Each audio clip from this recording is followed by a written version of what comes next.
بسم اللہ الرحمن الرحیم۔ جنگ مقدس سیزن 2 ایپیسوڈ نمبر 8۔ عمیر تاتاری سالار تینار کو لیے شہ نشین کے پاس کھڑا تھا۔ سارے تاتاریوں کو قتل کر دیا گیا تھا اور عمیر کے حکم پر سپاہی قلعے کے سارے کمروں اور تہہ خانوں کا جائزہ لے رہے تھے۔ اتنی میں قلعے کے کھلے دروازے سے اریتا، بوڑھا احمد، اس کی بہن اور بے شمار دوسرے مرد عورتیں داخل ہوئی۔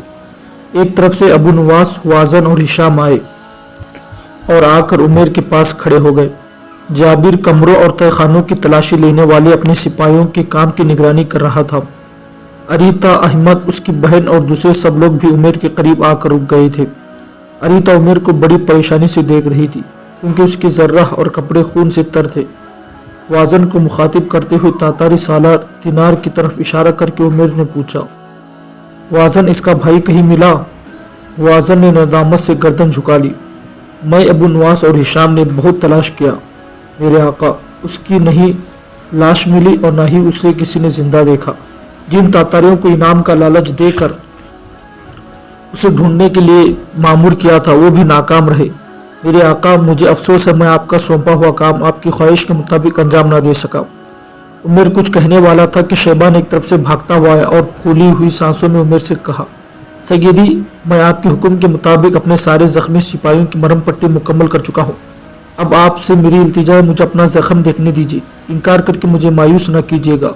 عمیر، میرے آقا، آپ کی سلامتی میری زندگی کا سب سے بڑا مقصد ہے، عمیر نے بڑے پرسکون انداز میں کہا۔ شیبان، میں اپنے متعلق تمہاری قلبی کیفیت کی قدر کرتا ہوں، مجھے تھوڑا سا وقت دو، پھر میں تمہیں تمہاری ہر خواہش کی تکمیل کی اجازت دے دوں گا۔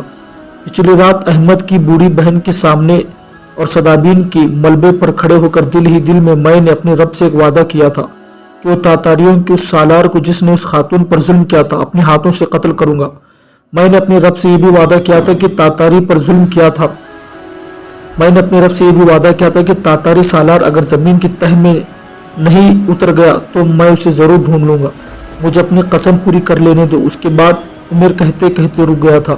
ایک عرب سپاہی ایک تاتاری کے گلے میں رسی ڈالے اسے کھینچتا ہوا لا رہا تھا۔ عمیر کے پاس آ کر اس عرب کی سپاہی نے کہا، میرے آقا، ایک قلعے کے تاتاری سالار تینار کا بھائی ہے جسے آپ نے زندہ پکڑنے کا حکم دیا تھا۔ یہ ایک ٹوٹے ہوئے برج کے اندر چھپا ہوا تھا اور گنبد کے ذریعے بھاگنے کی کوشش کرنے لگا تھا۔ اسی وقت اس پر میری نگاہ پڑی اور میں نے اسے گرفتار کر لیا۔ عمیر نے اس سپاہی کی تعریف کی۔ ہشام کو 1000 دینار اس سپاہی کو انعام کے طور پر دینے کا حکم دیا۔ پھر ایک جھٹکے کے ساتھ اس نے اپنی تلوار کھینچی اور فضا میں لہراتے ہوئے تینار سے پوچھا، کیا یہی تمہارا چھوٹا بھائی ہے؟ تینار نے منہ سے کچھ جواب نہ دیا، صرف اس بات میں گردن ہلا دی۔ عمیر نے احمد کی بہن کو مخاطب کر کے پوچھا، خاتون، کیا یہی وہ دونوں بھائی ہیں جنہوں نے تمہارے بیٹوں کا خون تمہارے منہ میں اڈیلا تھا؟ بڑھیا نے بڑی تلخ آواز میں کہا، یہی وہ دونوں شیطان ہیں۔ عمیر نے پھر ہشام سے کہا، ہشام، پانی پینے کا کوئی برتن لے کر آؤ۔ ہشام قلعے کے ایک کمرے میں گیا اور ایک گلاس اٹھا لایا۔ عمیر نے گلاس لے لیا، اپنی تلوار فضا میں بلند کی اور پھر نیچے گراتے ہوئے اس نے تاتاری سالار تینار کے بھائی کی گردن کاٹ دی تھی۔ اس کی شہ رگ سے جب خون نکلا تو عمیر نے لاش کو سہارا دیا اور اس کے خون سے گلاس بھر لیا۔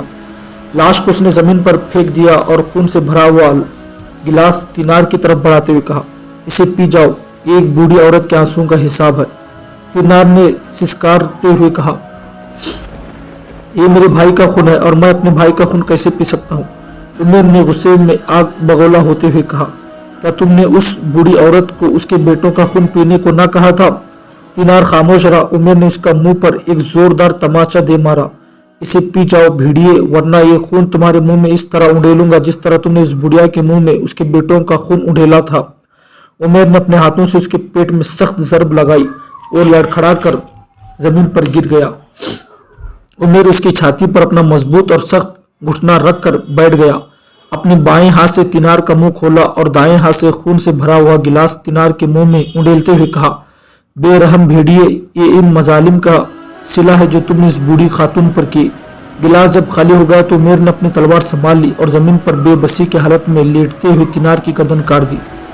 عمیر جب کھڑا ہوا تو شیبان نے آگے بڑھ کر اسے پکڑ لیا اور اسے اپنے ساتھ لپٹائے اس کمرے میں لے گیا جس میں قلعے کا حاکم رہتا تھا۔ उन दोनों के पीछे पीछे अबू नवास, वाजन, हिशाम और रीता भी उस कमरे में आ गई थी। शैबान ने उमेर की जर्रा उतारी, कमीज हटाकर पिछली का जख्म देखा। खासा गहरा घाव था। शैबान ने जख्म को धोया और फिर जख्म पर पट्टी बांधने के बाद उमेर को बेहोशी की दवा पिला दी। उमेर थोड़ी देर तक कमरे को टिकटकी बांध कर देखता रहा, फिर उस पर उमूदगी तारी होना शुरू हो गई। उसकी आंखें बंद हुई और वो बेहोश हो गया। अरीता जो अभी तक खामोश थे और उमेर को जख्मी हालत में देखकर उसके दिल में गम और तफक्कुरात का तूफान चल निकले थे, शैबान की तरफ देखते हुए खट्टी हुई आवाज और गमजदा लहजे में बोली, क्या इनका जख्म इनके लिए कोई खतरा तो नहीं? शैबान ने अपनी दवाइयों की शर्मित हलफ बंद करते हुए कहा, फिक्र की कोई बात नहीं, जख्म इतना गहरा नहीं। मैंने जो दवाई लगाई है इससे 1-2 रोज में जख्म मंदल हो जाएगा और आका बगैर किसी तकलीफ के चलने फिरने के काबिल हो जाएंगे। आप मुतमईन रहिए, अपने सालार की सलामती हम अपनी जान से भी मुकद्दम जानते हैं। उस दौरान में अबू नवास खड़ा हुआ और अरीता से कहा, अरीता मेरी बहन, तुम उमेर के पास ही बैठो, हम किले के कमरों में सिपाहियों के आराम और खाने का बंदोबस्त करते हैं। इसके अलावा जख्मियों की देखभाल और उनके लिए बिस्तरों का सामान करना है। अबू नवास खामोश हुआ और वाजन और शैबान को इशारे से अपने साथ आने को कहा और वो दोनों को लेकर बाहर निकल गया। अरीता ने अपनी कुर्सी खींची और उमेर की चारपाई के करीब होकर बैठ गई। उमेर जब होश में आया तो किले के अंदर जोहर की अज़ान हो रही थी। उसने आंखें छिपाते हुए पानी मांगा। अरीता उठी और पानी भरकर उसकी तरफ बढ़ाया। उमेर उठकर बैठ गया और गिलास थमाते हुए अरीता की तरफ देखा। फिर उसने पानी पिया और गिलास अरीता को थमाते हुए कहा, अबू नवास, वाजन और शैबान कहाँ गए? अरीता गिलास रख कर फिर उसके सामने बैठ गई। वो तीनों सिपाहियों के आराम और खाने पीने का बंदोबस्त करने गए थे। आप जख्म में दर्द तो नहीं महसूस कर रहे? नहीं, जख्म कोई ऐसा गहरा नहीं, मामूली है, 1-2 रोज में मंदल होगा तो बेहतर, वरना मैं इसकी परवाह किए बगैर 2 दिन बाद अपने मिस्किन की तरफ कूच कर जाऊंगा। अरीता ने जुस्तजू से पूछा, क्या आप इस किले को खाली कर जाएंगे? नहीं, मैं यहाँ एक मुस्तकिल फौज रख कर किले पर अपना कब्जा रखूंगा और अपने किसी जर्नील को यहाँ का हाकिम मुकर करके वापस लौट जाऊंगा। आप इस कदर जल्दी वापस क्यों जाना चाहते हैं? मेरे मिस्किन से बहरे रूम की तरफ सलीबी नाइटों की अनगिनत नाकबिल तस्खीर किले हैं। वो सब मेरे अजली दुश्मन हैं। उन्होंने अंदर ही अंदर तातारियों से मुसलमानों के खिलाफ साजबाज कर रखी है। इसलिए मैं जब भी किसी मुहिम पर निकलता हूँ उनकी तरफ से मुझे खतरा होता है कि वो हम पर हमला ना कर दें। क्या आप अपने मिस्किन को खाली छोड़कर आते हैं? नहीं, मैं वहाँ एक जर्नील की सरकर्दगी में सर पर कफन बांध कर लड़ने वाले हजारों सिपाही छोड़कर आता हूँ। इसके अलावा मेरे पहाड़ी किले की हैबत भी ऐसी है कि उसे फतह नहीं किया जा सकता। फिर आपको कैसी फिक्र है? किले से बाहर मीलों दूर दूर तक मेरे जवान अपने अहिलो अयाल के साथ रहते हैं। वो खेती बाड़ी और बागात की आबियारी करते हैं, दरिया से मछलियां पकड़ते हैं। ये वो लोग हैं जो मेरे लश्कर की ग़िज़ाई ज़रूरियात पूरी करते हैं। जंग की ज़रूरत में उन लोगों को अपने घर खाली करके किले के अंदर पनाह लेना होती है और इस तरह उन्हें बड़ा नुकसान और तकलीफ होती है। अगर मैं अपने लश्कर के साथ मिस्किन में मौजूद हूँ तो दुश्मन को उनसे दूर ही रोक देता हूँ। बस सूरत दिगर उन्हें किले में बंद होकर दिफाई जंग करना होती है। इसके अलावा भी जल्दी वापस जाने की एक वजह है। अरीता ने बड़े प्यार से पूछा, वो क्या? अबू नवास और वाजन को मैंने जासूसी की गर्ज से तातारियों की दश्त में रवाना किया था।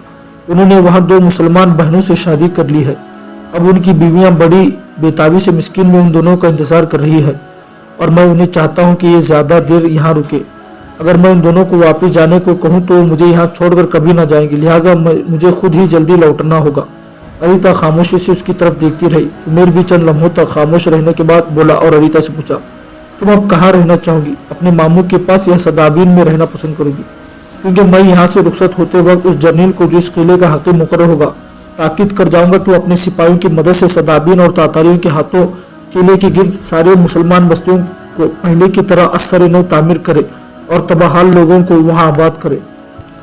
अरीता ने कोई जवाब न दिया। उसका सर झुक गया था। उसे उमेर से ऐसी बातों की उम्मीद न थी। उसने दिल में न जाने कैसे कैसे रंगीन ख्वाब जो उमेर से वाबिस्ता थे अपने दिल को निहाल खानों में महफूज कर रखे थे। वो तो समझी थी कि वो उमेर के लिए पैदा हुई है और वो खुली आस्तीनों और नीली आंखों वाला हसीन, जफाकश और तनावर अरब अजल से उसके दिल में बस रहा था। उसने मोहब्बत की जो कंदीलें रोशन की थी बुझती हुई महसूस हो रही थी। उमेर की बातों से उसकी हयात के सारे खामोश तार टूट गए थे। उमेर ने जैसे उसके सर पर उबलता और खोलता हुआ पानी उंडेल दिया था। अपने मुस्तकबिल के मुतालिक जो भी उसने सोचा था वो सब कुछ गलत फहमी में बदल रहा था। उमेर की आवाज़ फिर उसकी समाज से टकराई। तुमने मेरी बात का कोई जवाब नहीं दिया। अनीता की गर्दन झुकी रही और उसकी आंखों में मोटे मोटे आंसू तैरने लगे। उमर बेताब हो गया और सीधा होकर बैठते हुए कहा, तुम रो रही हो अनीता। अनीता ने आंसू पोंछते हुए दुखी लहजे, दबी जुबान और जख्मी आवाज में कहा, मेरे मुकद्दर में शायद अजल से ही रोना लिख दिया गया था। अनीता की आवाज में एक दिल नगार कर्ब था। उमर ने बड़े प्यार से कहा, शायद तुम्हें मेरी बातों से दुख हुआ। खुलकर कहो अनीता, तुम जहां भी जाना पसंद करोगी मैं वहां तुम्हारा रहने का बंदोबस्त कर दूंगा। सर आहिस्ता आहिस्ता ऊपर उठाते हुए अनीता ने कहा, क्या आपके पास मेरे रहने की कोई जगह नहीं? अगर ऐसा है तो आप जिस तरफ भी मुझे धक्का देंगे मैं चली जाऊंगी। अगर मेरी उम्मीदों के दश्त में धक्के खाना ही लिखा है तो मुझे आपसे कोई गिला कोई शिकवा नहीं। उमर ने डूबती हुई मगमूम आवाज में कहा, अनीता, मैं तुम्हें उम्मीदों के कच्चे धागों से नहीं बांधना चाहता। मेरे सामने तारीकी के सिवा कुछ नहीं। मेरी माँ कत्ल हो गई, बाप मर गया। मैं ऐसा मुसाफिर हूँ जिसने जुल्मत की तारीकियों औबार और पुराशोब तूफान में बुखारा से दरिया यरून तक सफ़र किया। एक ऐसा मुसाफिर जिसका सफ़र और मकसद भी अभी पूरा नहीं हुआ। मैं हर रोज़ मौत की मंडी में बिकने जाता हूँ। कोई नहीं जानता कब मरगे नागहां मेरी ज़िंदगी का सौदा तय करे। मैं हर रोज़ माजी के भयानक खंडरात में पुरानी दास्तानों के बिखरे औराक इकट्ठे करने जाता हूँ। क्या खबर कब तक मेरा जिस्म बगैर रूह के वापस लौट आए। मैं अपने साथ तुम्हें मायूसी की घटाओं में नहीं घसीटना चाहता, क्योंकि मेरी जिंदगी के उफक पर तारीकियों के सिवा कुछ नहीं। अनीता ने खुलकर रोते हुए कहा, खुदा के लिए सिर्फ इतना कह दीजिए कि आप मुझसे नफरत नहीं करते और ये कि आप पर मैं बोझ नहीं हूँ। उमर ने फिर कहा, अगर सुनना ही चाहती हूँ तो सुनो। तुम मेरी जिंदगी की तारीख शब की सहर हो। तारीख सियाह और तन्हा रातों में यरून के आसमां पर मैंने हमेशा सितारों के आपस की सरगोशियों में तुम्हारा नाम सुना है। वक्त की आंधियों के उबार में जब मैं तुम्हारे मुतालिक सोचा करता था तो मैं तुम्हें अपने आप से जुदा ना समझा करता था। तुम एक ऐसा चश्मा हो जहां आकर मेरी हयात की दश्त की इंतहा होती है। उमर खामोश हो गया। अनीता की दिल की धड़कनें तेज हो गई थी। वक्त की आंधियों का गुबार दहल गया था। उसके सामने हसीन सपनों की ताबीर बिखर गई थी। एहसास की शिकस्त मोहब्बत की फतह में बदल गई थी। उसके सीने में साजे नवीद बुझ उठे थे। वो अपने दिल में लतीफ और खुशगवार धड़कनें महसूस कर रही थी। वो अब उमर के सामने बैठी तशक्कुर के आंसू से दिल का सारा गुबार धो रही थी। उमर की आवाज़ सुनाई दी, अनीता, क्या तुम मेरे साथ मेरी मिस्किन चलोगी? अनीता ने सर ऊपर उठाया और अपनी फूली फरसाती हुई आवाज़ में कहा, आप मेरी आखिरी उम्मीद है, मेरी डगमगाती हुई कश्ती के नाखुदा है और मेरा आसरा है। अनीता की आवाज़ में मौसम बहार के परिंदों सी दिलकशी थी। उमर ने अनीता के नाजुक सुर्ख हाथ अपने मजबूत हाथ में लेते हुए कहा, जब तक मेरी रगों में जिंदगी का खून है मैं तुमसे मोहब्बत करता रहूंगा। उमर के हाथों के मलबसे से अनीता को जिस्म कांप उठा था। उमर ने फिर कहा, हम कल ही शादी कर लेंगे और मियाँ बीवी की हैसियत से अपने मिस्किन की तरफ कूच करेंगे। अनीता ने अपना हाथ छुड़ा लिया और दरवाजे की तरफ भागते हुए कहा, इतनी जल्दी? उमर उसे पुकारता रह गया, लेकिन अनीता बाहर भाग गई। वो खुश थी, खुशी में झूम रही थी, अपनी गुमशुदा खुशियां जो पा गई थी। तीसरे रोज शाम के वक्त उमर और अनीता की शादी हो गई। निकाह बूढ़े अहमद ने पढ़ाया था। उमर ने जाबिर को तिलम का हाकिम मुकर्रर किया। 3000 सिपाही किले की हिफाजत के लिए उसकी कमान में दिए और अनीता के साथ वो बाकी सिपाह को लेकर अपने मस्किन की तरफ कूच कर गया था। उमर ने लश्कर के साथ जो दरियाई दजला को अबूर करके अपना रुख जुनूब मगरिब की तरफ किया, तो सामने से एक नकाब पोश अपना घोड़ा सर पर दौड़ाता हुआ आया और हाथ के इशारे उमर को रुकने को कहा। उमर रुक गया और उसके पीछे सारा लश्कर जहां था वही खड़ा रह गया। आने वाले ने अपना नकाब उतारा तो रुकनुद्दीन बैबरस था। उसने बड़ी बेताबी से पूछा, आप जंग का क्या बना? आपकी जंग का क्या बना? मैं किला तलम को फतह करके उस पर अपना हाकिम मुकर्रर कर आया हूँ और अपने 3000 आजमुदा कार सिपाही किले में छोड़ आया हूँ। बैबरस ने खुश होते हुए कहा, आपने मेरी उम्मीदों से कहीं बढ़कर जुर्अत अंगेज शुजात का सबूत दिया है। मैं आपकी मिस्किन में गया था, वहाँ रुबाह से मुलाकात हुई थी। मैं उसे सुनहरी दिनारों की एक भारी रकम और कुछ जेवरात दे आया हूँ। मैं तिलम में आपके पहलू ब पहलू लड़ने की ख्वाहिश लेकर निकला था, लेकिन शायद मेरे मुकद्दर में ऐसा ना लिखा था। अब आप अपनी मिस्किन को जाए और मैं बगदाद का रुख करता हूँ। वहाँ क्या करेंगे? कुछ दौलत सिमटूंगा और अपने हम नवाब भी पैदा करूंगा। फिर उसने अनीता की तरफ इशारा किया, ये कौन लड़की है? मुस्कुराते हुए उमर ने कहा, ये मैंने शादी कर ली है, ये मेरी बीवी है। बैबरस ने खुश होते हुए कहा, मैं आपको शादी की मुबारकबाद देता हूँ। रबाह ने मुझे बताया था कि आप बरकाई के पास भी गए थे। हाँ गया था। फिर क्या कहा उसने अभी तक अपना इस्लाम कबूल करना अपने बड़े भाई बातू से पोशीदा रखा हुआ है। वैसे उसने वादा किया कि जब मैं अपने गिर्द मुसलमानों की एक भारी जमीयत में जमा करने में कामयाब हो जाऊंगा तो हर उस ताकत का मुकाबला करूंगा जो इस्लाम का नुकसान पहुंचाने के लिए खड़ी होगी। बरकाई कैसा इंसान है? बहैसियत मुसलमान वो एक दर्दमंद दिल रखने वाला इंसान है। मैंने सुना वो एक अजीम तातारी लश्कर यूरोप पर हमलावर होने के लिए बातू के पास दरिया दुल्का के किनारे रुका हुआ है। हाँ ये दुरुस्त है, मैंने खुद वो लश्कर देखा था और उसी लश्कर के अंदर मैंने बरकाई से मुलाकात की थी। आपके उन दो जर्नलों का क्या हुआ जिनके नाम अबू नवास और हुआजन है और जिन्होंने अपने तातारियों की दश्त में जासूसी के घर से आपने रवाना किया था? वो दोनों यूरोप पर हमलावर होने वाले तातारी लश्कर में शामिल थे और दरिया दुल्का के किनारे से उन्हें मैंने अपने साथ लाया हूँ। इसके साथ ही उमेर ने अबू नवास और हुआजन की तरफ इशारा करते हुए कहा, और वो दोनों जर्नल इस वक्त आपके सामने खड़े हैं। बैबरस ने अपना तारुफ कराते हुए बारी बारी अबू नवास और हुआजन से मुसाफा किया और दोबारा उमेर से पूछा, क्या ये दोनों वहां से कोई कारआमद इत्तला हासिल करने में कामयाब हुए हैं? उन दोनों ने मुझे तातारियों के हथियारों, उनके लड़ने के अंदाज और फौज को दिन रात के वक्त जब्त में रखने के मुतालिक अहम इत्तलात वहां से जासूस कबूतर के जरिए रवाना किए थे और इन्हीं बुनियादी तौर पर मैं फौज के कुछ हिस्से को तरबियत दी है और बाकी मानदा सिपाही अभी जेर तरबियत है। बैबरस ने आगे बढ़कर उमेर, अबू नवास और हुआजन के साथ अलविदाई मुसाफा किया और वो जुदा हो गए। उमेर अपने लश्कर के साथ आगे बढ़ गया और बैबरस दरिया दजला के किनारे किनारे बगदाद की तरफ जाने वाली एक तंग पगडंडी पर अपना घोड़ा सर पर दौड़ाता हुआ जा रहा था। लश्कर जब मस्किन में दाखिल हुआ तो सब मर्द और औरतें लश्कर के इस्तकबाल को बाहर निकल आए थे। उनमें कोलान हमूरा भी थी। अबू नवास अपना घोड़ा दौड़ाता हुआ कोलान के पास आया और अपनी खुशी जब्त करते हुए पूछो मेरे आका के साथ वो लड़की कौन है? कोलान ने उमेर की तरफ देखा जिसके घोड़े के उनान रुबाह ने पकड़ रखी थी। उसके बाद उसकी निगाहें अरीता पर जम कर रह गई और शर्माते हुए उसने कहा, आप ही बता दे, मैं क्या जानूं? अबू नवास ने बेपनाह खुशी का इजहार करते हुए कहा, उमेर ने शादी कर ली है और वो उसकी बीवी है। कैसी लड़की है? बहुत खूबसूरत।